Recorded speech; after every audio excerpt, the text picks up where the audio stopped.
Hello my dear friends, welcome back to Serah creations. ഇന്ന് ഞാനൊരു craft video ആയിട്ടാണ് വന്നിരിക്കുന്നത്. ഇത് നമ്മൾ ഡ്രസ്സസൊക്കെ വാങ്ങിക്കുമ്പോഴത്തേക്ക് നമുക്ക് പാക്ക് ചെയ്ത് കിട്ടുന്ന ബോക്സസ് ആണ്. ഇതിൻ്റെ കുട്ടികളുടെ ഡ്രസ്സിൻ്റെയാണ് കേട്ടോ. അപ്പം നമുക്കിങ്ങനത്തെ ബോക്സസ് കളക്ട് ചെയ്ത് നല്ല കളർഫുള്ളായിട്ടുള്ള ബോക്സസാണ് വേണ്ടത്. ഇതുപോലെ പിന്നെ നമുക്ക് പശ വേണം. ഇത് ത്രെഡ്സാണ്, നമുക്കിത് ഹാങ് ചെയ്യാനുള്ള ത്രെഡ്സ്. ഇങ്ങനെ ചെറിയ സൈസിൽ മതി നമുക്ക് ആവശ്യത്തിന്. പിന്നെ നമുക്ക് സിസേഴ്സ്, കട്ട് ചെയ്തെടുക്കാൻ സിസേഴ്സ് വേണം. പിന്നെ ബ്ലാക്ക് ക്ലോത്ത്, നമ്മളെടുക്കുന്ന എത്രയാണോ സൈസ് അതിനാവശ്യമായിട്ടുള്ള ക്ലോത്ത്. അത് പിന്നെ ഇതുപോലത്തെ കാർഡ്ബോർഡോ ഫോം ബോർഡോ നമുക്ക് യൂസ് ചെയ്യാം. ഫസ്റ്റ്ലി നമുക്കിങ്ങനത്തെ പിക്ചേഴ്സ് ഉണ്ടാകും ബോക്സസിൽ. അതുപോലെ നമുക്ക് ആപ്റ്റായിട്ടുള്ള പിക്ചേഴ്സ് കട്ട് ചെയ്തെടുക്കണം.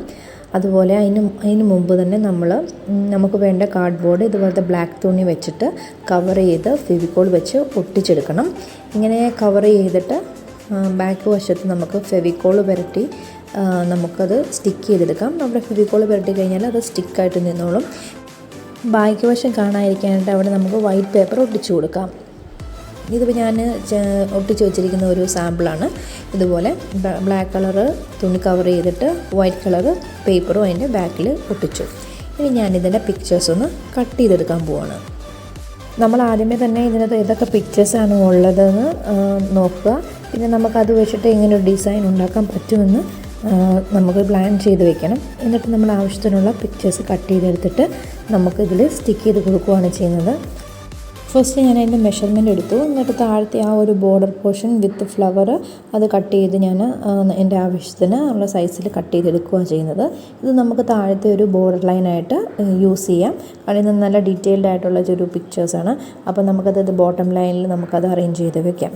സോ ഞാനത് കട്ട് ചെയ്തെടുത്തു. അപ്പോൾ ഞാനൊരു പീസ് ഫുൾ ഷേപ്പിൽ കട്ട് ചെയ്തെടുത്തിട്ടുണ്ട്. ഇത് നമുക്കൊന്ന് ബ്ലാക്ക് ഷീറ്റിൽ വെച്ച് നോക്കാം. ഓക്കെ, നമുക്കിനി അതിന് കുറച്ച് വശം നമുക്ക് കൂടുതലായിട്ടുണ്ട്. അത് നമുക്ക് ബാക്കിയുള്ള ഭാഗം കട്ട് ചെയ്ത് കളയാം. അതുപോലെ തന്നെ ആ ഒരു ഇതിൽ വരുന്ന 2 ഫ്ലവേഴ്സും കൂടെ ഞാൻ കട്ട് ചെയ്തെടുത്തു. ഇത് സെയിം പോലത്തെയാണ്. അപ്പം നമുക്കൊരു പ്ലെയിൻ ഷീറ്റിൽ ഞാൻ വേറൊരു ഷേപ്പിലുള്ള ഫ്ലവർ വരച്ചിട്ട് അത് ഞാൻ കട്ട് ചെയ്തെടുക്കുകയാണ് ചെയ്യുന്നത്. ഇതുപോലുള്ള പ്ലെയിൻ ഷീറ്റ്സ് ഉണ്ടെങ്കിൽ നമുക്ക് ആവശ്യമുള്ള സൈസിൽ നമുക്ക് ആവശ്യമുള്ള ഷേപ്പിൽ നമുക്ക് കട്ട് ചെയ്തെടുക്കാവുന്നതാണ്. അപ്പോൾ നമുക്ക് 2 ഫ്ലവേഴ്സാണ് വേണ്ടത് ഈ ഷേപ്പിൽ. അപ്പോൾ ഞാൻ അത് കട്ട് ചെയ്തെടുത്തു. അതുപോലെ തന്നെ നമുക്കിതിൻ്റെ സെൻറ്റർ പ്ലെയിൻ ആയതുകൊണ്ട് അവിടെ ചെറിയൊരു ഡിസൈൻ വെക്കാം. നമ്മുടെ കയ്യിലുള്ള കാർഡ്ബോർഡ് ഷീറ്റിൽ തന്നെ സെയിം ഡിസൈൻ ഞാൻ അതിൻ്റെ സെൻറ്റർ പീസായിട്ട് കട്ട് ചെയ്തെടുത്തു. അങ്ങനെ നമുക്ക് കട്ട് ചെയ്യുന്ന പീസ് നമ്മൾ കട്ട് ചെയ്ത് വെച്ചിരിക്കുന്ന ഫ്ലവറിൻ്റെ സെൻറ്ററിലായിട്ട് ഇങ്ങനെ ഒട്ടിച്ചു കൊടുക്കാം. അപ്പം നമ്മുടെ കട്ട് ചെയ്തിരിക്കുന്ന മറ്റേ ഫ്ലവറുമായിട്ടത് മാച്ച് ആവുകയും ചെയ്യും. ഞാൻ നമ്മുടെ ആർട്ട് വർക്കിന് ആവശ്യമായിട്ടുള്ള എക്സ്ട്രാ ഫ്ലവേഴ്സും ലീവ്സും പിന്നെ ബോർഡേഴ്സും ഞാൻ കട്ട് ചെയ്തെടുത്തിട്ടുണ്ട്. നമുക്കിനി അതെല്ലാം കൂടെ ഒന്ന് ചേർത്ത് വയ്ക്കാം. ഇതാണ് ഞാൻ വേറൊരു ബോക്സിൽ നിന്ന് കട്ട് ചെയ്തെടുത്താണ് ഗ്രീൻ കളർ സ്റ്റെമ്മും അതുപോലെ ലീവ്സും. ഇനി നമുക്കിതെല്ലാം കൂടെ ഒട്ടിച്ചെടുക്കാം. ഞാനിപ്പോൾ 2 സൈഡിലും ചെറിയൊരു ബോർഡർ വെച്ച് കൊടുത്തു. ഇനി നമുക്ക് അതിൻ്റെ ടോപ്പ് പോർഷനിൽ കൊടുക്കണം. അതിൻ്റെ മെഷർമെൻറ്റ് എടുത്തിട്ട് നമുക്ക് ആവശ്യത്തിനുള്ള സൈസിൽ ഒട്ടിച്ചു കൊടുക്കാം.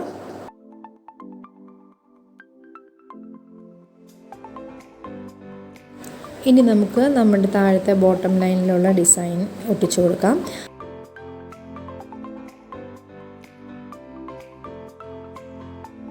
അങ്ങനെ നമ്മൾ ബോർഡേഴ്സ് എല്ലാം ഒട്ടിച്ച് കഴിഞ്ഞിട്ടുണ്ട്. ഇനി നമുക്ക് ഫ്ലവേഴ്സ് നന്നായ രീതിയിൽ അറേഞ്ച് ചെയ്ത് കൊടുക്കാം.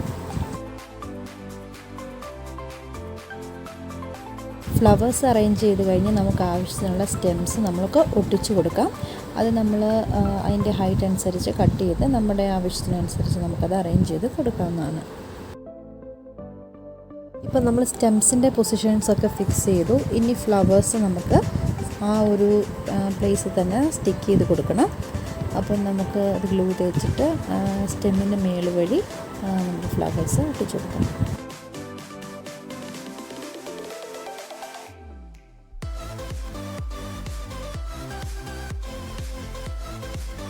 ഇനി നമുക്ക് ഈ സെൻറ്ററിലുള്ള ഗ്യാപ്സ് എല്ലാം ഫില്ല് ചെയ്ത് വേണം ലീവ്സ് വെച്ച് കൊടുക്കാനായിട്ട്. അപ്പോൾ നമുക്ക് അതിൻ്റെ ഗ്യാപ്പ് അനുസരിച്ച് നമുക്ക് അഡ്ജസ്റ്റ് ചെയ്ത് ലീവ്സും കൂടെ പേസ്റ്റ് ചെയ്ത് കൊടുക്കാം.